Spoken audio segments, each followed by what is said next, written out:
ਪੰਜਾਬ ਸਰਕਾਰ ਵੱਲੋਂ ਇੱਕ ਵੱਡਾ ਬਿਆਨ ਜਾਰੀ ਕੀਤਾ ਗਿਆ ਜਿਹਦੇ ਵਿੱਚ ਕਿਹਾ ਗਿਆ ਹੈ ਕਿ ਜਿਹੜੇ ਹਜੂਰ ਸਾਹਿਬ ਤੋਂ ਸੰਗਤ ਆਈ ਸੀ ਉਹਦੇ ਵਿੱਚ ਬਹੁਤ ਜ਼ਿਆਦਾ ਮਰੀਜ਼ ਜਿਹੜੇ ਨੇ ਹੋ ਸਕਦੇ ਨੇ ਕੋਵਿਡ-19 ਦੇ, ਤੇ ਉਹਨੂੰ ਲੈ ਕੇ ਸਤਰਕਤਾ ਵਰਤੀ ਜਾਏ, ਇਕਾਂਤਵਾਸ ਕੀਤਾ ਜਾਏ।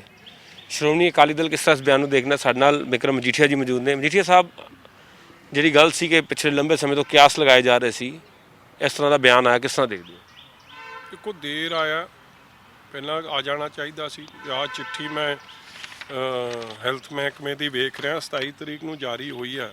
ਜਦਕਿ ਸ਼ਰਧਾਲੂਆਂ ਨੂੰ ਲਿਆਉਣ ਦੀ ਗੱਲ ਤਾਂ ਕੈਪਟਨ ਸਾਹਿਬ ਨੇ, ਇਹ 27 ਅਪ੍ਰੈਲ ਦੀ ਚਿੱਠੀ ਹੈ, ਜਦਕਿ ਸ਼ਰਧਾਲੂਆਂ ਨੂੰ ਲਿਆਉਣ ਦੀ ਗੱਲ ਤਾਂ ਕੈਪਟਨ ਸਾਹਿਬ ਨੇ 27 ਮਾਰਚ ਨੂੰ ਕਰਤੀ ਸੀ। ਤੇ ਸੁਭਾਵਿਕ ਹੈ ਕਿ 1 ਮਹੀਨਾ ਸੀਗਾ ਇਹਨਾਂ ਕੋਲ ਪਲੈਨਿੰਗ ਕਰਨ ਦਾ, ਤਿਆਰੀ ਕਰਨ ਦਾ, ਕਿ ਜਿਹੜੇ ਸ਼ਰਧਾਲੂ ਵੀ ਬੜੇ ਜ਼ਿੰਮੇਵਾਰ ਸੀ, ਐਵੇਂ ਮੈਂ ਕਹਾਂ, ਉਹਨਾਂ ਨੇ ਆਪਦੀ ਵੀਡੀਓ ਚੜਾਈਆਂ ਨੇ ਤੇ ਗੱਲ ਕਹੀਆਂ ਨੇ ਕਿ ਸਾਨੂੰ ਸੋਸ਼ਲ ਡਿਸਟੈਂਸਿੰਗ ਬਾਰੇ ਕਿਹਾ ਜਾਂਦਾ ਹੈ, ਮਗਰ 4000 ਯਾਤਰੂ ਅਸੀਂ ਇੱਕ ਥਾਂ ਤੇ ਆ, ਸਾਡੇ ਸੋਸ਼ਲ ਡਿਸਟੈਂਸਿੰਗ ਨਹੀਂ ਹੋ ਸਕਦੀ। ਸੋ ਬੜਾ ਜ਼ਰੂਰੀ ਸੀ ਕਿ ਉਹਨਾਂ ਨੇ ਵੀ ਆਪਦੀ ਚਿੰਤਾ ਜਤਾਈ ਕਿ ਉਹਨਾਂ ਦੇ ਪ੍ਰੋਪਰ ਉੱਥੇ ਟੈਸਟਿੰਗ ਹੁੰਦੀ, ਇੱਥੇ ਆ ਕੇ ਉਹਨਾਂ ਦੀ ਫੇਰ ਟੈਸਟ ਹੁੰਦਾ, ਫੇਰ ਘਰੇ ਭੇਜਿਆ ਜਾਂਦਾ, ਮਗਰ ਸਰਕਾਰ ਨੇ ਉਹ ਕੰਮ ਕੀਤਾ ਹੀ ਨਹੀਂ। 25-26 ਨੂੰ ਸਾਰੇ ਆਉਣੇ ਸ਼ੁਰੂ ਹੋ ਗਏ ਸੀ, ਇਹ 27 ਨੂੰ ਚਿੱਠੀ ਕੱਢ ਰਹੇ ਰੌਲੇ ਪੈਣ ਤੋਂ ਬਾਅਦ। ਔਰ ਰੌਲੇ ਪੈਣ ਤੋਂ ਬਾਅਦ ਜਦੋਂ ਐਂਬੂਲੈਂਸ ਦਾ ਹਾਲ ਵੇਖਿਆ ਕਿ ਐਂਬੂਲੈਂਸ 'ਚ 2-2 ਕਿਲੋ ਦਾ ਮਿੱਟ ਨਿਕਲ ਰਿਹਾ ਸੀ। ਜੇ ਆਪ ਹੀ ਐਂਬੂਲੈਂਸ 'ਚ ਇੰਨੀ ਗੰਦਗੀ ਹੋਵੇ, ਹਸਪਤਾਲ 'ਚ ਇੰਨੀ ਗੰਦਗੀ ਹੋਵੇ, ਤੇ ਉੱਥੇ ਵਿਚਾਰਾ ਸੁਭਾਵਿਕ ਹੈ ਜਿਹੜਾ ਭਾਈ ਨਿਰਮਲ ਸਿੰਘ ਦੇ ਪਰਿਵਾਰ ਰੌਲਾ ਪਾਉਂਦਾ ਸੀ, ਜਾਂ ACP ਕੋਹਲੀ ਸਾਹਿਬ ਦਾ ਪਰਿਵਾਰ ਰੌਲਾ ਪਾਉਂਦਾ, ਜਾਂ ਹੋਰ ਪਾਉਂਦੇ, ਫਿਰ ਉਹਨਾਂ ਦੀ ਗੱਲਾਂ ਸੱਚੀਆਂ ਨੇ। ਦੇਖੋ, ਕੱਲ ਵੀ ਉਹ ਸ਼ਰਧਾਲੂ ਨੇ, ਸੁਰ ਸਿੰਘ ਵਾਲੇ ਨੇ ਪੂਰੀ ਕੋਆਪਰੇਟ ਕੀਤਾ। ਉਹ ਕਹਿੰਦਾ ਮੈਂ ਚੱਲੂ, ਜਿੱਥੇ ਜਾਣਾ ਮੈਨੂੰ ਦੱਸੋ, ਮੈਂ ਆਪਦੀ ਗੱਡੀ ਲੈ ਕੇ ਜਾਊਂ, ਕੱਲਾ ਜਾਊਂ, ਅੱਗੇ ਪਿੱਛੇ ਤੁਸੀਂ ਆਪਣੀ ਗੱਡੀਆਂ ਲਾ ਲਓ, ਮੈਂ ਆਪ ਜਾਊਂਗਾ। ਮਗਰ ਇਹਦੇ 'ਚ ਜਾਣਾ ਮੁਸ਼ਕਿਲ ਹੈ। ਕੀ ਬਲਬੀਰ ਸਿੱਧੂ ਉਸ ਐਂਬੂਲੈਂਸ ਤੇ ਚੜ੍ਹ ਕੇ ਰਾਜੀ ਨੇ? ਮਤਲਬ ਆਪਣੇ ਆਪ ਨੂੰ ਉਸ ਸਥਿਤੀ 'ਚ ਪਾਓ। ਬਲਬੀਰ ਸਿੱਧੂ ਦਾ ਤੁਸੀਂ ਅਸਤੀਫਾ ਮੰਗਿਆ, ਕਾਰਨ ਕੀ ਹੈ? ਦੇਖੋ, ਮੈਂ ਕੋਈ ਸਾਹਿਬ ਬਲਬੀਰ ਸਿੰਘ ਦੇ ਖਿਲਾਫ ਕੋਈ ਨਹੀਂ ਜੀ, ਮੈਂ ਤਾਂ ਇਹ ਬੇਨਤੀ ਕਰਦਾ ਹਾਂ, ਉਹਨਾਂ ਦਾ ਰੁਤਬਾ ਵੱਡਾ ਹੋਊਗਾ ਔਰ ਅਸੀਂ ਸਾਰੇ ਉਹਨਾਂ ਦੀ ਇਸ ਗੱਲ ਦੀ ਇੱਜ਼ਤ ਕਰਾਂਗੇ ਕਿ ਅੱਜ ਜੇ ਉਹ ਇਸ ਮੌਕੇ ਤੇ ਇਹ ਕੁਰਸੀ ਤੋਂ ਲਾਂਭੇ ਹੋ ਜਾਣ, ਕਿਉਂਕਿ ਉਹਨਾਂ ਦੇ ਵੱਸ ਦਾ ਰੋਗ ਨਹੀਂ ਰਿਹਾ। ਔਰ ਮੈਂ ਇਹ ਗੱਲ ਇਸ ਲਈ ਕਰ ਰਿਹਾ, 1.25 ਮਹੀਨੇ ਬੀਤਣ ਤੋਂ ਬਾਅਦ ਜਦੋਂ ਮੈਂ ਇਹ ਫਿਗਰਸ ਵੇਖਦਾ, ਇਹ ਗਵਰਨਮੈਂਟ ਆਫ ਇੰਡੀਆ ਹਰ ਸਟੇਟ ਦੇ ਫਿਗਰਸ ਕੱਢ ਰਿਹਾ, ਤੁਸੀਂ ਵੇਖੋਗੇ ਕਿ ਪੰਜਾਬ ਦੀ ਜਿਹੜੀ ਡੈਥ ਰੇਟ ਹੈ, national average death rate 3%, Punjab ਦੀ 6%। ਤੁਸੀਂ ਤੁਹਾਨੂੰ ਦਿਖਾਓ, ਇਹ ਸਭ ਤੋਂ ਹਾਈਐਸਟ ਪੰਜਾਬ ਦੇ 342 ਕੇਸ, 101 ਕਿਉਰ ਹੋਏ ਆ, 19 ਦੀ ਡੈਥ ਹੋ ਗਈ, 6% ਇਹਦੇ 'ਚ ਡੈਥ ਹੋ ਗਈ। ਹਰਿਆਣੇ ਦਾ ਤੁਸੀਂ ਵੇਖੋ, ਗੁਆਂਢੀ ਸੂਬਾ, ਹਰਿਆਣੇ 'ਚ ਪੰਜਾਬ ਦੇ ਜਿਵੇਂ 308 ਕੇਸ, ਰਿਕਵਰੀ ਪੰਜਾਬ ਦੀ 101 ਹੈ, ਉੱਥੇ 224, ਔਰ recovery rate 73%, death rate 1%। Kerala 486 case, recovery 360, ਮਤਲਬ ਕਿ 74% ਰਿਕਵਰੀ ਰੇਟ, ਡੈਥ ਰੇਟ 1%। ਉਹਦਾ ਕਾਰਨ ਕੀ ਹੈ ਕਿ ਉੱਥੋਂ ਦੇ ਵਜ਼ੀਰ, ਉੱਥੋਂ ਦੇ ਹੈਲਥ ਮਿਨਿਸਟਰ, ਚਾਹੇ ਉਹ ਵਿਜ ਸਾਹਿਬ ਨੇ, ਚਾਹੇ ਉੱਥੋਂ ਕੇਰਲਾ ਦੇ ਨੇ ਮੈਡਮ ਨੇ, ਉਹ ਆਪ ਗਰਾਊਂਡ ਜ਼ੀਰੋ ਤੇ ਜਾ ਕੇ ਡਾਕਟਰਾਂ ਦੀ, ਨਰਸਾਂ ਦੀ, ਹਰੇਕ ਦੀ ਹੌਸਲਾ ਅਫਜ਼ਾਈ ਵੀ ਕਰ ਰਹੇ ਆ, ਉਹਨਾਂ ਨਾਲ ਖਲੋ ਵੀ ਰਹੇ ਆ, ਕੋਵਿਡ ਦੇ ਪੇਸ਼ੈਂਟ ਦੇ ਪਰਿਵਾਰਾਂ ਦਾ ਵੀ ਧਿਆਨ ਕਰ ਰਹੇ ਆ, ਔਰ ਅਖੀਰ 'ਚ ਜਾ ਕੇ ਹਰ ਜਗ੍ਹਾ ਆਪ ਪਹੁੰਚ ਕੇ। 7 ਨੂੰ ਕੇਰਲਾ 'ਚ ਪਹਿਲਾ ਕੇਸ ਆਇਆ, 7 ਰਾਤ ਨੂੰ, 8 ਸਵੇਰੇ ਵਜ਼ੀਰ ਉੱਥੇ ਸੀ, ਔਰ ਸਾਡੇ ਵਜ਼ੀਰ ਸਾਹਿਬ ਨੇ ਤਾਂ ਲਿਖ ਕੇ ਲਾਤਾ ਬਲਬੀਰ ਸਿੱਧੂ ਨੂੰ ਕਿ ਮੇਰੇ ਕੋਲ ਕੋਈ ਆਵੇ ਨਾ, ਮੈਂ ਜਾਣਾ ਕਿਥੇ ਨਹੀਂ। ਤੇ ਜੇ ਜਰਨੈਲ ਹੀ ਅੱਗੇ ਨਹੀਂ ਵੱਧ ਚੜ੍ਹ ਕੇ ਕੰਮ ਕਰਨ ਲਈ ਤਿਆਰ ਹੋਊਗਾ, ਤੇ ਸੁਭਾਵਿਕ ਹੈ ਫਿਰ ਰਿਜ਼ਲਟ ਇਹ ਜਿਹੀ ਆਉਣੇ। ਅੱਜ ਪੰਜਾਬ ਦੀ ਟੈਸਟਿੰਗ, ਆ ਗਵਾਂਢੀ ਸੂਬਾ ਰਾਜਸਥਾਨ ਹੈ, ਕਾਂਗਰਸ ਦੀ ਸਰਕਾਰ ਹੈ, 1200 ਕੇਸ ਦੀ ਟੈਸਟਿੰਗ ਹੈ ਹਰ 10 ਲੱਖ ਪਿੱਛੇ, ਔਰ ਹਰਿਆਣੇ 'ਚ 1000 ਦੀ ਹੈ, ਪੰਜਾਬ 'ਚ 575 ਕਿਉਂ? ਕਾਰਨ ਕੀ ਹੈ ਮਜੀਠੀਆ ਸਾਹਿਬ? ਸਰਕਾਰ ਗੰਭੀਰ ਨਹੀਂ ਹੈ ਕਿ ਜਾਂ ਸਰਕਾਰ ਦਾ ਜਿਹੜਾ ਤੰਤਰ ਹੈ ਉਹਦੇ ਵਿੱਚ ਕਿਤੇ ਨਾ ਕਿਤੇ ਕੋਈ ਵਾਅਦਾ ਖਿਲਾਫੀ ਹੋ ਗਈ ਹੈ? ਹਾਂਜੀ, ਸਰਕਾਰ ਦਾ ਤੰਤਰ ਮਜ਼ਬੂਤ ਨਹੀਂ ਹੈ ਕਿ ਸਰਕਾਰ ਦੀ ਇੱਛਾ ਸ਼ਕਤੀ ਨਹੀਂ ਹੈ ਕਿ ਜਾਂ ਸਰਕਾਰ ਦਾ ਜਿਹੜਾ ਵਾਅਦਾ ਖਿਲਾਫੀ ਅਫਸਰਾਂ ਵੱਲੋਂ ਕੀਤੀ ਜਾ ਰਹੀ ਹੈ? ਜਦੋਂ ਜੰਗ ਦੇ ਹਾਲਾਤ ਹੁੰਦੇ ਨਾ ਜੀ, ਤੁਸੀਂ ਤੁਹਾਡੇ ਫੌਜੀ ਵੀਰ ਲੜਨਾ ਚਾਹੁੰਦੇ ਆ, ਮਗਰ ਜਰਨੈਲ ਨੂੰ ਅੱਗੇ ਜਾ ਕੇ ਲੜਾਈ ਲੜਨੀ ਪੈਂਦੀ। ਜੇ ਜਰਨੈਲ ਕਵੇ ਮੈਂ ਤਾਂ ਘਰੋਂ ਨਿਕਲਣਾ ਨਹੀਂ, ਤੇ ਬਾਕੀ ਦੇ ਕੀ ਕਰਨਗੇ? ਜੇ ਫੌਜੀ ਲੜਨਾ ਵੀ ਚਾਹੁੰਦੇ ਹੋ, ਕਹਿੰਦੇ ਜਾਂ ਤਾਂ ਸਾਨੂੰ ਸਹੂਲਤਾਂ ਦੇ ਦਿਓ ਸਾਰੀਆਂ, ਸਾਡੇ ਹੱਥ ਮਜ਼ਬੂਤ ਕਰ ਦਿਓ। ਉਹ ਵੀ ਤੁਸੀਂ ਵੇਖ ਹੀ ਲਿਆ, ਡਾਕਟਰ ਨਰਸਾਂ ਨੇ ਕਿੰਨਾ ਰੌਲਾ ਪਾਇਆ, ਤੇ ਉਹਨਾਂ ਨੂੰ ਫੇਰ PPE ਕਿਟਸ ਮਿਲੀਆਂ। ਜੇ ਮਿਲੀਆਂ, ਉਹ 'ਚ ਵੀ ਸਕੈਮ ਹੋ ਜੇ ਮਿਲੀਆਂ ਤੇ ਉਹ ਪਾਉਣ ਲਾਇਕ ਨਹੀਂ ਸੀ, ਸਕੈਮ ਵੀ ਹੋ ਗਿਆ। ਸਕੈਮ ਹੋ ਗਿਆ, ਤੇ ਸਕੈਮ ਹੀ ਪਹਿਲਾਂ ਹੋ ਗਿਆ, ਤੇ ਡਾਕਟਰ ਨਰਸ ਸਾਰੇ ਕੰਮ ਕਰਨਾ ਚਾਹੁੰਦੇ ਆ, ਮਗਰ ਉਹ ਕੰਮ ਤਦੇ ਕਰ ਸਕਦੇ ਆ ਜੇ ਜਰਨੈਲ ਵੀ ਜਾ ਕੇ ਖਲੋਵੇ ਨਾਲ, ਕੋਈ ਜ਼ਿੰਮੇਵਾਰੀ ਸਮਝੇ, ਹੌਸਲਾ ਅਫਜ਼ਾਈ ਕਰੇ, ਮੋਰਲ ਬਿਲਡਿੰਗ ਹੁੰਦੀ ਹੈ ਕਿ ਹੋਰ ਕੁਝ ਨਹੀਂ ਕਿ ਅਗਲੇ ਦਾ ਮਨੋਬਲ ਤਗੜਾ ਕਰਨਾ। ਜੇ ਹਰਿਆਣਾ ਸਰਕਾਰ ਨੇ ਆਪਣੇ ਸਫਾਈ ਕਰਮਚਾਰੀ ਤੋਂ ਲੈ ਕੇ ਸਭ ਦੀਆਂ ਤਨਖਾਹਾਂ ਦੁੱਗਣੀਆਂ ਕਰਤੀਆਂ, ਪੰਜਾਬ ਨੇ ਕਿਉਂ ਨਹੀਂ ਕੀਤੀਆਂ ਜੀ? ਹੁਣ ਪੰਜਾਬ ਵੱਲੋਂ ਇੱਕ ਨਵਾਂ, ਮੈਂ ਇੱਥੇ ਤੁਹਾਡੀ ਗੱਲ ਕੱਟਣਾ ਚਾਹੂੰਗਾ, ਪੰਜਾਬ ਪੁਲਿਸ ਵੱਲੋਂ ਇੱਕ 750 ਰੁਪਏ ਦਾ ਉਹਨਾਂ ਨੇ ਕਿਹਾ ਕਿ ਜੀ ਕੋਵਿਡ-19 ਦੇ ਤਹਿਤ ਉਹਨਾਂ ਦਾ ਕੱਟਿਆ ਜਾਵੇ। ਦੇਖੋ ਬੜੀ ਦੁੱਖ ਦੀ ਗੱਲ ਹੈ ਕਿ ਪਹਿਲਾਂ ਹੀ ਤੁਸੀਂ ਇੱਕ ਜਜ਼ੀਆ ਲਾਇਆ ਪ੍ਰੋਫੈਸ਼ਨਲ ਟੈਕਸ ਦੇ ਰੂਪ 'ਚ 2400 ਰੁਪਏ ਸਾਲ ਦਾ ਉਹ ਕੱਟ ਲੈਂਦੇ ਹੋ। ਹੁਣ ਕਹਿਤਾ ਕਿ 750 ਰੁਪਏ ਕੱਟਣਾ। ਉਹ ਤਾਂ ਅਸੀਂ ਜਦੋਂ ਤੁਸੀਂ ਸਾਰਿਆਂ ਨੇ ਰੌਲਾ ਪਾਇਆ ਸੀ ਤੇ ਫਿਰ ਚਿੱਠੀ ਕੱਢਤੀ ਕਿ ਜੀ ਵੋਲੰਟੈਰਲੀ ਜਿਹੜਾ ਆਪਣੀ ਮਰਜ਼ੀ ਨਾਲ ਦੇਣਾ ਚਾਹੁੰਦਾ, ਜਿਹਨੇ ਮਰਜ਼ੀ ਨਾਲ ਦੇਣਾ ਸੀਐਮ ਰਿਲੀਫ ਫੰਡ ਨੂੰ ਉਹਨੇ ਦੇ ਹੀ ਦੇਣਾ, ਉਹਨੂੰ ਚਿੱਠੀ ਦੀ ਲੋੜ ਥੋੜੀ, ਉਹ ਆਪਦੀ ਜ਼ਿੰਮੇਵਾਰੀ ਸਮਝ ਰਿਹਾ। ਔਰ ਉਹਦਾ ਰਿਜ਼ਲਟ ਇਹ ਨਿਕਲਿਆ ਕਿ ਵੋਲੰਟੈਰਲੀ ਦੀ ਇਹਨਾਂ ਨੂੰ ਚਿੱਠੀ ਕੱਢਣੀ ਪਈ। ਔਰ ਅੱਜ ਜੋ ਮੈਂ ਪਤਾ ਕੀਤਾ ਅੱਧੇ ਅੰਮ੍ਰਿਤਸਰ ਦਿਹਾਤੀ 'ਚ 1800 ਮੁਲਾਜ਼ਮ ਸ਼ਾਇਦ ਕਿਸੇ ਨੇ ਨਹੀਂ ਦਿੱਤਾ।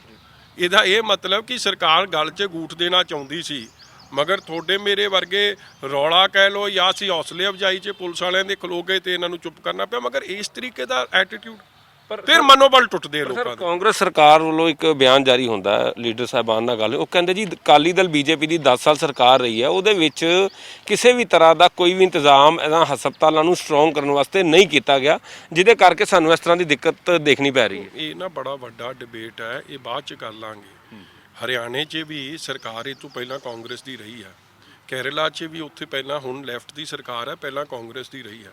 ਮਗਰ ਅੱਜ ਦੇ ਹਾਲਾਤਾਂ ਨੂੰ ਕਾਬੂ ਕਰਨ ਵਾਸਤੇ ਜੇ ਉਹਨਾਂ ਦਾ ਡੈਥ ਰੇਟ 1% ਹੈ, ਜੇ ਉਹਨਾਂ ਦੀ ਰਿਕਵਰੀ 73% ਹੈ, ਤੇ ਆਪਣੇ 'ਚ ਕਿਉਂ ਨਹੀਂ ਹੈ? ਸੋ ਇਹ ਅੱਜ ਦੀ ਕਾਰਗੁਜ਼ਾਰੀ ਦੀ ਗੱਲ ਕਰ ਰਹੇ ਹਾਂ। ਔਰ ਉਹ ਸਾਡੇ ਸਮੇਂ 'ਚ ਹੈਲਥ ਇਨਫਰਾਸਟ੍ਰਕਚਰ ਦੇ ਉੱਤੇ ਸਰਕਾਰ, ਪੰਜਾਬ ਸਰਕਾਰ ਨੂੰ ਸਾਰੇ ਦੇਸ਼ 'ਚੋਂ 3 ਨੰਬਰ ਦਾ ਸਥਾਨ ਮਿਲਿਆ ਹੋਇਆ। ਇਸ ਲਈ ਉਹ ਬਹੁਤ ਲੰਮਾ ਵਿਸ਼ਾ, ਮੈਂ ਕੁਝ ਕਹੂੰਗਾ, ਮੇਰੀ ਬੇਨਤੀ ਸੁਣਿਓ ਜੀ।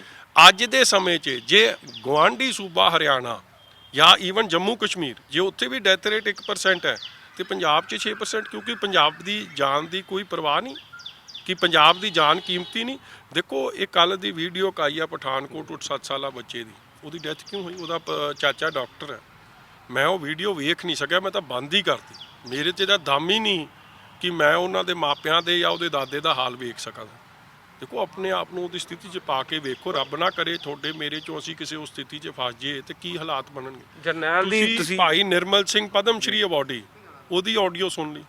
ਏਸੀਪੀ ਕੋਹਲੀ ਸਾਹਿਬ ਪੁਲਿਸ ਦੇ ਮੁਲਾਜ਼ਮ ਆ, ਉਹ ਫਰੰਟ ਲਾਈਨ ਤੇ ਲੜ ਰਹੇ ਸੀ, ਉਹਨਾਂ ਦੇ ਪਰਿਵਾਰ ਦੀ ਵੀਡੀਓ ਸੁਣ ਲਈ। ਇਹ ਸਾਰੀ ਚੀਜ਼ਾਂ ਕਿੱਥੇ ਪੁਆਇੰਟ ਕਰਦੀ ਹੈ ਕਿ ਹੈਲਥ ਮਿਨਿਸਟਰ ਆਪ ਦੀ ਕੰਮ 'ਚ ਫੇਲ ਹੋ ਗਿਆ। ਪਰ ਇਹਦੇ 'ਚ ਜਿਹੜਾ ਮੈਡੀਕਲ ਜਲੰਧਰ 'ਚ ਟੈਸਟ ਹੋਏ, ਉਹਨੂੰ ਕਹਿਤਾ ਤੂੰ ਨੈਗੇਟਿਵ ਹੈ, ਉਹ ਘਰੇ ਗਿਆ, ਸਭ ਨੂੰ ਮਿਲਿਆ, ਯਾਰਾਂ ਮਿੱਤਰਾਂ ਨੂੰ ਮਿਲਿਆ, ਫੁੱਲਾਂ ਦੀ ਵਰਖਾ ਹੋਈ, ਔਰ ਫਿਰ ਉਹਨੂੰ ਕਹਿੰਦੇ ਤੂੰ ਪੋਜ਼ਿਟਿਵ। ਹੁਣ ਉਹ ਜਿਨ੍ਹਾਂ ਦੀ ਬਾਕੀਆਂ ਦੀ ਜਾਨ ਖਤਰੇ 'ਚ ਪਾਤੀ, ਇਹਦੇ ਲਈ ਕੌਣ ਜ਼ਿੰਮੇਵਾਰ ਹੈ?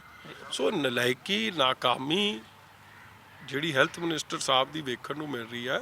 ਔਰ ਮੈਂ ਬਾਰ-ਬਾਰ ਕਹਿ ਦਿਆਂ ਤੁਹਾਨੂੰ ਬੜੇ ਸਪਸ਼ਟ ਤਰੀਕੇ ਨਾਲ, ਅੱਜ ਜੋ ਬਚਾਅ ਹੋ ਰਿਹਾ ਹੈ ਉਹ ਸਾਡੇ ਡਾਕਟਰਾਂ ਤੇ ਨਰਸ ਜਿਹੜੇ ਗਰਾਊਂਡ ਜ਼ੀਰੋ ਤੋਂ ਕੰਮ ਕਰ ਰਹੇ। ਤਦੇ ਮੈਂ ਉਹ ਮੈਡੀਕਲ ਸਿਹਤ ਮਹਿਕਮੇ ਦਾ ਹਿੱਸਾ ਹੀ ਨਹੀਂ ਨਾ, ਕਿਉਂਕਿ ਉਹਨਾਂ ਦਾ ਵੀ ਜਰਨੈਲ ਤੇ ਬਲਬੀਰ ਸਿੱਧੂ ਹੀ ਨਹੀਂ। ਜਰਨੈਲ ਗਿਆ ਜੀ ਕਿੱਥੇ? ਸ੍ਰੀ ਅੰਮ੍ਰਿਤਸਰ ਸਾਹਿਬ ਆਏ ਆ, ਸਭ ਤੋਂ ਵੱਧ ਡੈਥਾਂ ਅੰਮ੍ਰਿਤਸਰ ਸਾਹਿਬ ਹੋਈਆਂ ਨੇ। ਉਹ ਕਹਿੰਦੇ ਨੇ ਜੀ ਕਿ ਇਹ ਮਹਿਕਮਾ ਜਿਹੜਾ ਹੈਗਾ, ਉਹ ਕਹਿੰਦੇ ਜੀ ਇਹ ਮਹਿਕਮਾ ਮੈਡੀਕਲ ਐਜੂਕੇਸ਼ਨ ਦਾ, ਮੇਰਾ ਹੈਲਥ ਦਾ। ਹੈਲਥ ਮਹਿਕਮਾ ਇਹ ਸਾਰੀ ਜ਼ਿੰਮੇਵਾਰੀ ਨੂੰ ਲੀਡ ਕਰ ਰਿਹਾ।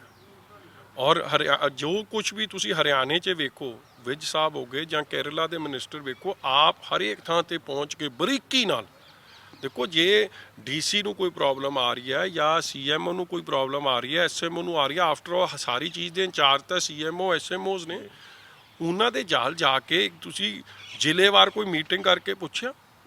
ਜੇ ਜਾ ਕੇ ਪੁੱਛੋਗੇ, ਕਰੋਗੇ, ਆਈ ਐਮ 100% ਕਨਵਿੰਸਡ ਕਿ ਡੈਥ ਰੇਟ ਘਟ ਜੂ ਪੰਜਾਬ। ਇਹਦਾ ਹੱਲ ਕੀ ਹੈ ਹੁਣ ਇਸ ਤਰੀਕੇ ਨਾਲ, ਜਿਸ ਤਰੀਕੇ ਨਾਲ ਤੁਸੀਂ ਦੱਸ ਰਹੇ ਹੋ, ਕਿਉਂਕਿ ਕਾਫੀ ਜ਼ਿਆਦਾ ਖਲਾਰ ਪੈ ਚੁੱਕਾ ਹੈ ਹੁਣ ਇਹਦੇ ਹੱਲ ਵਾਸਤੇ? ਇਹਦੀ ਹੱਲ ਦੀ ਇੱਕੋ ਬੇਨਤੀ, ਕਿਉਂਕਿ ਦੇਖੋ ਤੁਸੀਂ ਵੀ ਸਿਆਸਤ 'ਚੋਂ, ਤੁਸੀਂ ਵੀ ਇੱਕੋ ਬੇਨਤੀ ਕਰਦਾ, ਬਲਬੀਰ ਸਿੱਧੂ ਜੀ ਨੂੰ ਦੋਵੇਂ ਹੱਥ ਜੋੜ ਕੇ ਬੇਨਤੀ ਕਰਦਾ ਕਿ ਪੰਜਾਬ ਦੇ ਪੰਜਾਬੀਆਂ ਦੇ ਭਲੇ ਵਾਸਤੇ ਸਾਰਿਆਂ ਬੱਚਿਆਂ ਦੀ, ਬਜ਼ੁਰਗਾਂ ਦੀ, ਸਭ ਦੀ ਜਾਨ ਬੜੀ ਕੀਮਤੀ ਹੈ। ਉਹਨਾਂ ਦਾ ਧਿਆਨ ਕਰਦੇ ਹੋਏ ਕਿ ਅੱਜ ਪੰਜਾਬ ਦਾ ਡੈਥ ਰੇਟ ਸਭ ਤੋਂ ਹਾਈ ਹੋ ਗਿਆ। You have failed. ਤੁਸੀਂ ਆਪ ਦਾ ਅਸਤੀਫਾ ਦੇ ਕੇ ਕੈਪਟਨ ਅਮਰਿੰਦਰ ਸਿੰਘ ਜੀ ਆਪ ਚਾਰਜ ਲੈਣ। ਮੁੱਖ ਮੰਤਰੀ should lead from the front, ਔਰ ਫੇਰ ਹੀ ਮਿਸ਼ਨ ਫਤਿਹ ਹੋਊਗਾ। ਜੇ ਇਹ ਜਾਂ ਗੈਰ ਜ਼ਿੰਮੇਵਾਰਾ ਰਵੱਈਆ ਰਿਹਾ ਫਿਰ ਮਿਸ਼ਨ ਫਤਿਹ ਨਹੀਂ ਹੋ ਸਕਦਾ ਇਹਨਾਂ ਦਾ।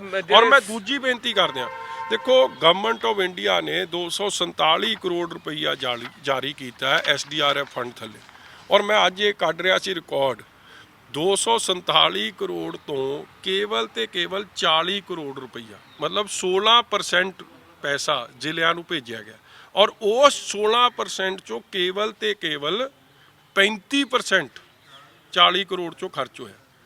ਜਦ ਤੁਸੀਂ ਪੈਸਾ ਹੀ ਨਹੀਂ ਖਰਚ ਕਰਨਾ, ਜਦ ਫਿਰ ਐਂਬੂਲੈਂਸਾਂ ਦੇ ਹਾਲ ਇਹ ਜਿਹੇ ਰਹਿਣੇ, ਵੈਂਟੀਲੇਟਰ ਲੱਭਣੇ ਨਹੀਂ।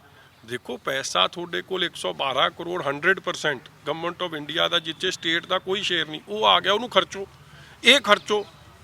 ਪੈਸੇ ਜਿਹੜੇ ਆਏ ਉਹਨੂੰ ਤੁਸੀਂ ਖਰਚੋ ਨਾ, ਫਿਰ ਕਿਸੇ ਹੋਰ ਦੀ ਜ਼ਿੰਮੇਵਾਰੀ ਕਿੱਥੇ? ਸੁੱਤੇ ਪਏ ਰਹੋਗੇ ਤੇ ਫਿਰ ਕੌਣ ਜਗਾਵੇ? ਪਰ ਜੇਕਰ ਸੀਐਮ ਸਾਹਿਬ ਦੀ ਗੱਲ ਕਰੀਏ ਤਾਂ ਸੀਐਮ ਸਾਹਿਬ ਕਾਫੀ ਐਕਟਿਵ ਨਜ਼ਰ ਆ ਰਹੇ ਨੇ ਵੀਡੀਓ ਕਾਲਸ ਦੇ ਵਿੱਚ, ਹਰ ਰੋਜ਼ ਜਿਹੜੇ ਨੇ ਉਹ ਜ਼ਾਇਰਾ ਦਿੱਤਾ ਜਾਂਦਾ, MLA ਸਾਹਿਬਾਨ ਨਾਲ ਵੀ ਗੱਲ ਕੀਤੀ ਜਾਂਦੀ। ਦੇਖੋ ਸੀਐਮ ਸਾਹਿਬ ਐਂਡ ਆਫ ਦਾ ਡੇ ਜੀ, ਸਰਕਾਰ ਜਿਹੜੀ ਸੂਬੇ ਦੀ ਹੁੰਦੀ ਹੈ, ਮੁੱਖ ਮੰਤਰੀ ਪੰਜਾਬ ਦੇ ਲੋਕਾਂ ਨੂੰ ਜਵਾਬ ਦੇ। ਔਰ ਮੈਂ ਸਮਝਦਾ ਹਾਂ ਕਿ ਜੋ ਆંકੜੇ ICMR ਵੱਲੋਂ, ਜਿਹੜਾ ਸਾਡਾ ਨੈਸ਼ਨਲੀ ਰੈਕਗਨਾਈਜ਼ਡ ਬਾਡੀ ਹੈ, ਉਹਦੇ ਵੱਲੋਂ ਜੋ ਨਿਕਲ ਕੇ ਆਏ ਹੈ ਟੈਸਟਿੰਗ ਦੇ, ਕਿ ਬਹੁਤ ਘੱਟ ਹੋ ਰਹੀ ਹੈ compare to other states, death rate ਬਹੁਤ ਜ਼ਿਆਦਾ ਹੈ, ਰਿਕਵਰੀ ਰੇਟ ਬਹੁਤ ਲੋ ਹੈ।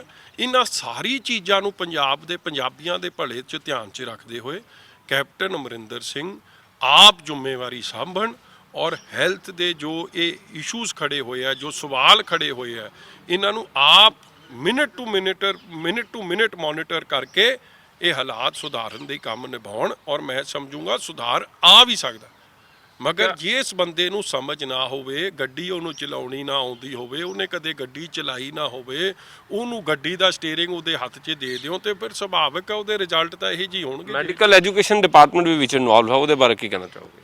ਦੇਖੋ ਮੈਂ ਤਾਂ ਸਾਰੇ ਐਂਡ ਆਫ ਦਾ ਡੇ ਨਾ ਜੀ, ਇਹ ਮਹਿਕਮਿਆਂ ਨਾਲ ਨਹੀਂ ਵੰਡਿਆ ਜਾ ਸਕਦਾ। ਹੈਲਥ ਦੀ ਜ਼ਿੰਮੇਵਾਰੀ ਹੈਲਥ ਮਿਨਿਸਟਰ ਦੀ, ਔਰ ਅਖੀਰ 'ਚ ਜ਼ਿੰਮੇਵਾਰੀ ਪੰਜਾਬ ਦੇ ਚੀਫ ਮਿਨਿਸਟਰ ਦੀ ਹੈ। ਤਦੇ ਮੈਂ ਬਾਰ-ਬਾਰ ਕਹਿ ਰਿਹਾ, ਇਹ ਡਿਪਾਰਟਮੈਂਟ ਇੱਧਰਲਾ ਉੱਧਰਲਾ ਨਹੀਂ, ਟੇਕ ਚਾਰਜ। ਔਰ ਫਤਿਹ ਮਿਸ਼ਨ 'ਚ ਅਸੀਂ ਸਾਰੇ ਤੁਹਾਡੇ ਨਾਲ ਆ। ਮਿਸ਼ਨ ਫਤਿਹ ਉਦੋਂ ਆਪਣੀ ਕੋਈ ਸਲਾਹ ਜਿਹੜੀ ਦੇਣਾ ਚਾਹੋ ਜਿਹਦੇ ਨਾਲ ਕਿ ਪੰਜਾਬ ਦਾ ਭਲਾ ਹੋ ਸਕੇ, ਕਿਉਂਕਿ ਕਰੋਨਾ ਵਾਇਰਸ ਦਾ ਇੱਕ ਐਸਾ ਕਹਿਰ ਹੈ ਜਿਹੜਾ ਕਿ ਦੁਨੀਆ ਭਰ ਦੇ ਵਿੱਚ ਹੈ। ਅਸੀਂ ਚਾਹਾਂਗੇ ਕਿ ਤੁਸੀਂ ਅਗਰ ਕੁਝ ਸੀਐਮ, ਦੇਖੋ ਸੀਐਮ ਸਾਹਿਬ ਸਲਾਹ ਮੰਗਦੇ ਨਹੀਂ, ਉਹ ਇਕੱਲੇ ਆਪ ਦੇ ਮੀਆਂ ਮਿੱਠੂ ਜਿਹੜੇ ਕਹਿ ਲੋ, ਜਿਨ੍ਹਾਂ ਦੀ ਉਹਨਾਂ ਨੂੰ ਚੰਗੀ ਲੱਗਦੀ ਹੈ। MLA ਸਾਹਿਬਾਨ 40-42 ਨੇ ਜੀ ਵਿਰੋਧੀ ਧਿਰ ਦੇ, ਐਡਵਾਈਜ਼ਰ ਬਹੁਤ ਹੈ ਸਰਕਾਰ ਦੇ, 40-42 ਵਿਰੋਧੀ ਧਿਰ ਦੇ MLA, ਉਹਨਾਂ ਦੀ ਕੋਈ ਐਡਵਾਈਸ ਨਹੀਂ ਮੰਗੀ। ਚਲੋ ਸਿਆਣੇ ਨੇ, ਨਹੀਂ ਚਾਹੁੰਦੇ ਉਹਨੇ, ਸਮਝਦੇ ਹੋਣੇ ਕਿ ਸਾਡੇ ਵਰਗੇ ਬੇਵਕੂਫਾਂ ਤੋਂ ਕੀ ਸਲਾਹ ਲੈਣੀ, ਉਹਨਾਂ ਦੀ ਮਰਜ਼ੀ ਆ। ਮਗਰ ਮੈਂ ਅੱਜ ਵੀ ਬੇਨਤੀ ਕਰਦਾ ਕਿ ਤੁਹਾਡਾ ਵਜ਼ੀਰ ਫੇਲ ਹੋ ਗਿਆ ਹੈਲਥ ਵਾਲਾ, ਔਰ ਪੰਜਾਬ ਤੇ ਪੰਜਾਬੀਆਂ ਦੀ ਜਾਨ ਦੀ ਪਰਵਾਹ ਕਰੋ। ਉਹਨਾਂ ਦੇ ਜਿਹੜੇ ਹਸਪਤਾਲਾਂ 'ਚ ਉਹਨਾਂ ਨੂੰ ਮੁਸ਼ਕਲਾਤਾਂ ਆ ਰਹੀਆਂ, ਉਹਨੂੰ ਨੇੜੇ ਹੋ ਕੇ ਸੁਣੋ। ਉਹਨਾਂ ਦਾ ਦਰਦ ਆਪਣਾ ਦਰਦ ਸਮਝੋ। ਪਠਾਨਕੋਟ ਵਾਲੇ ਜਿਹੜਾ ਛੋਟਾ ਜਿਹਾ ਬੱਚਾ ਮਰਿਆ, ਉਹ ਦਾਦੇ ਦਾ ਦਰਦ ਮਹਿਸੂਸ ਕਰੋ। ਭਾਈ ਨਿਰਮਲ ਸਿੰਘ ਜੀ ਹਜੂਰੀ ਰਾਗੀ ਪਦਮ ਸ਼੍ਰੀ ਅਵਾਰਡੀ, ਉਹਦੇ ਪਰਿਵਾਰ ਦਾ ਦਰਦ ਮਹਿਸੂਸ ਕਰੋ। ਕੋਹਲੀ ਸਾਹਿਬ ਦੇ ਪਰਿਵਾਰ ਦਾ ਦਰਦ ਮਹਿਸੂਸ ਕਰੋ। ਔਰ ਜੇ ਦਰਦ ਮਹਿਸੂਸ ਕਰੋਗੇ ਫਿਰ ਆਪ ਚਾਰਜ ਲਓ, ਤੇ ਮਿਸ਼ਨ ਫਤਿਹ 'ਚ ਅਸੀਂ ਸਾਰੇ ਤੁਹਾਡੇ ਨਾਲ ਖਲੋਤੇ ਹਾਂ। ਵਾਕਈ ਕਰੋਨਾ ਨੂੰ ਨਿਜਾਤ ਪਾਈਏ, ਮਿਸ਼ਨ ਫਤਿਹ ਕਰੀਏ। ਮਗਰ ਫਤਿਹ ਕਰਨ ਵਾਸਤੇ ਸਿਆਣਾ ਬੰਦਾ, ਜ਼ਿੰਮੇਵਾਰ ਬੰਦਾ, ਜਿਹਦੇ ਕੋਲ ਸਾਰੀਆਂ ਪਾਵਰਾਂ ਨੇ, ਉਹ ਆਪਦੇ ਹੱਥ 'ਚ ਵਾਰ ਟਾਈਮ ਸਿਚੁਏਸ਼ਨ ਹੋ ਗਈ ਹੈ, ਉਹ ਉਹਨਾਂ ਦੇ ਵੱਸ ਦਾ ਰੋਗ ਨਹੀਂ ਰਹਿ ਗਿਆ। ਲਾਸਟ ਸਵਾਲ, 4 ਘੰਟੇ ਦੀ ਜਿਹੜੀ ਮੌਲਤ ਦਿੱਤੀ ਗਈ ਹੈ ਕਰਫਿਊ ਦੇ ਵਿੱਚ, ਕਿਸ ਤਰ੍ਹਾਂ ਦੇਖਦੇ ਹੋ? ਜੇ ਤੁਸੀਂ ਕਹੋ ਕਿ ਇਹਦੇ 'ਚ ਕਿਸੇ ਕੋਈ ਫਾਇਦਾ ਹੋ ਜੂ ਜਾਂ ਕੋਈ ਭਲਾ ਹੋ ਜੂ, 4 ਘੰਟਿਆਂ 'ਚ ਤਾਂ 7 ਤੋਂ 11 ਤਾਂ ਕੋਈ ਰੋਜ਼ਮर्रा ਦੀ ਜ਼ਿੰਦਗੀ ਵਾਸਤੇ ਜੋ ਲੋੜਾਂ ਨੇ ਬੰਦਾ ਉਹੀ ਜਾ ਕੇ ਪੂਰੀਆਂ ਕਰ ਸਕੂਗਾ, ਹੋਰ ਕੁਛ ਨਹੀਂ। ਫੈਕਟਰੀਆਂ ਚਲਾਉਣ ਨੂੰ ਕੈਪਟਨ ਸਾਹਿਬ ਨੇ ਕਹੀਆਂ ਸੀ, ਚੱਲੀ ਕੋਈ ਨਹੀਂ ਚੱਲੀ। ਕਾਰਨ ਬੜਾ ਸਿੰਪਲ ਸੀ ਕਿ ਫੈਕਟਰੀ ਕਹਿੰਦੀ ਜੀ ਅਸੀਂ ਪਹਿਲੀ ਗੱਲ ਤੇ ਜੇ ਕਿਸੇ ਦਾ ਕਰੋਨਾ ਪੋਜ਼ਿਟਿਵ ਪਾਇਆ ਗਿਆ ਸਾਡੇ ਤੇ ਪਰਚਾ ਹੋ ਜੂ, ਉਹ ਅਸੀਂ ਨਹੀਂ ਚੱਲ ਸਕਦੇ। ਫੈਕਟਰੀ 3 ਮਹੀਨਿਆਂ ਲਈ ਗਾਂ ਲਈ ਬੰਦ ਕਰ ਦਿਓਗੇ। ਫਿਰ ਉਹਨਾਂ ਰॉ ਮਟੀਰੀਅਲ ਆਉਣਾ ਕਿੱਥੇ ਹੈ, ਫਿਨਿਸ਼ਡ ਗੁੱਡਸ ਜਾਣੇ ਕਿੱਥੇ ਹੈ, ਜੇ ਕੰਮ ਸਾਰਾ ਬੰਦ ਹੈ। ਟਰਾਂਸਪੋਰਟੇਸ਼ਨ ਪ੍ਰੋਬਲਮ ਸੀ ਤਾਂ ਅਖੀਰ 'ਚ ਉਹ ਨਹੀਂ ਚੱਲੀ। ਔਰ ਅੱਜ ਵੀ ਮੈਂ ਮਹਿਸੂਸ ਕਰਦਾ ਕਿ 4 ਘੰਟੇ ਦੀ ਮੁਹੱਲਤ ਨਾਲ, ਸਹੂਲਤ ਦੇਣ ਨਾਲ ਕੁਛ ਹੋਣਾ ਨਹੀਂ। ਜੇ ਕੰਮ ਪੰਜਾਬ 'ਚ ਚਲਾਉਣਾ ਚਾਹੁੰਦੇ ਆ, ਉਹਦੇ ਵਾਸਤੇ ਕੋਈ ਪ੍ਰੋਪਰ ਥਿੰਕਿੰਗ ਕਰਕੇ ਜਿਹਦਾ ਪੂਰੇ ਪੁਖਤੇ ਪਲਾਨ ਬਣਨ, ਫਿਰ ਤਾਂ ਕੁਝ ਚੱਲੂ। ਨਹੀਂ ਤਾਂ ਇਹ ਨਾ ਹੋਵੇ ਕਿ ਕਈ ਏਸਿਮਟੋਮੈਟਿਕ ਕੇਸਿਸ ਨੇ ਜਿਨ੍ਹਾਂ ਦਾ ਪਤਾ ਨਹੀਂ ਲੱਗਦਾ, ਮਗਰ ਉਹ ਕੋਵਿਡ ਪੋਜ਼ਿਟਿਵ ਹੈ, ਉਹ ਹੋਰ ਫਿਰ ਫੁਰ ਜਾਣ, ਫਿਰ ਮੁੜ ਕੇ ਅੱਜ ਜਿਵੇਂ ਗਿਣਤੀ ਐਡੀ ਵੱਧ ਗਈ ਹੈ, ਕੱਲ ਗਿਣਤੀ ਹੋਰ ਵੱਧ ਜਾਵੇ। ਹਲੇ ਤੁਹਾਡੇ ਤੋਂ 300 ਬੰਦਾ ਹੀ ਨਹੀਂ ਕਾਬੂ ਆ ਰਿਹਾ, ਜੇ 1000 ਹੋ ਗਿਆ ਫਿਰ ਤਾਂ ਵੇਖੋ ਕਿਹੜੀ ਮਹਾਂਮਾਰੀ ਇੱਥੇ ਖੜੀ ਹੋ ਜਾਣੀ। ਸੋ ਇਹ ਸਾਰੀ ਚੀਜ਼ਾਂ ਨੂੰ ਧਿਆਨ ਤੇ ਰੱਖਦੇ ਹੋ, ਪੰਜਾਬ ਦੀ ਹਰ ਇੱਕ ਜਾਨ ਬੜੀ ਕੀਮਤੀ ਆ, ਉਹ ਸਭ ਦਾ ਦਰਦ ਮਹਿਸੂਸ ਕਰਦੇ ਹੋਏ ਫੈਸਲਾ ਉਹੋ ਜਿਹਾ ਲਓ ਪੰਜਾਬ ਦੇ ਭਲੇ ਦਾ ਹੋਵੇ।